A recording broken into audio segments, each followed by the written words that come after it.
அஸ்ஸலாமு அலைக்கும் வரஹ்மத்துல்லாஹி வபரகாத்துஹு. நபிகளாரின் பொன்மொழிகள். அல்லாஹ்வின் பெண் அடியார்களை அடிக்காதீர்கள். நூல் அபுதாவுத். நபிகள் நாயகம் ஸல்லல்லாஹு அலைஹி வஸல்லம் அவர்கள் தன் வாழ்நாளில் ஒருபோதும் ஒரு பெண்ணையோ அல்லது குழந்தையையோ கையால் அடித்ததில்லை என்பது குறிப்பிடத்தக்கது. வாரிசு உரிமை சட்டம் பாகப்பிரிவினை. அக்காலத்தில் பெண்களுக்கு சொத்தில் பங்கு மறுக்கப்பட்ட நிலையில் நபிகள் நாயகம் ஸல்லல்லாஹு அலைஹி வஸல்லம் அவர்கள் பெண்களுக்கு சொத்தில் நிலையான பங்கை உறுதி செய்தார்கள்.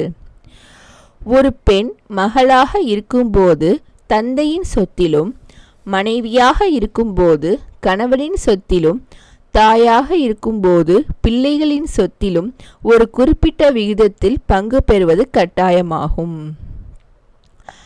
பெண்கள் ஈட்டும் பொருள் அவர்களுக்கே உரியது என்ற குர்ஆன் வசனத்தில் அடிப்படையில் ஒரு பெண் உழைத்து சம்பாதிக்கும் பணத்தில் தலையிட அவளது தந்தைக்கோ கணவனுக்கோ உரிமை இல்லை. குலா பெண்களுக்கான விவாகரத்து உரிமை.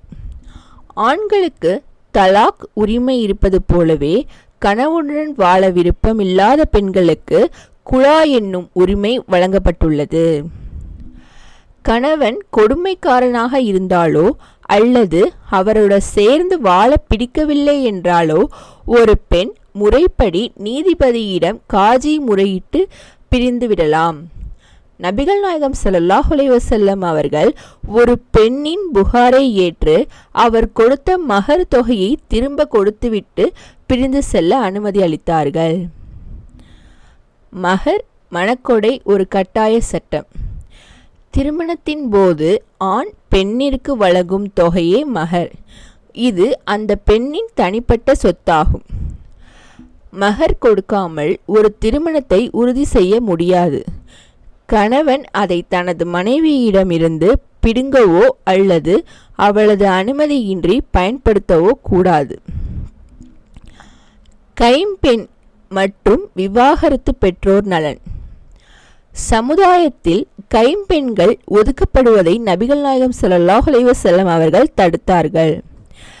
கைம்பெண்கள் மற்றும் ஏழைகளுக்காக உழைப்பவர் இறைவழியில் போர் புரிபவரை போன்றவர் அல்லது பகலெல்லாம் நோன்பு நோற்று இரவெல்லாம் நின்று வணங்குபவரை போன்றவர்.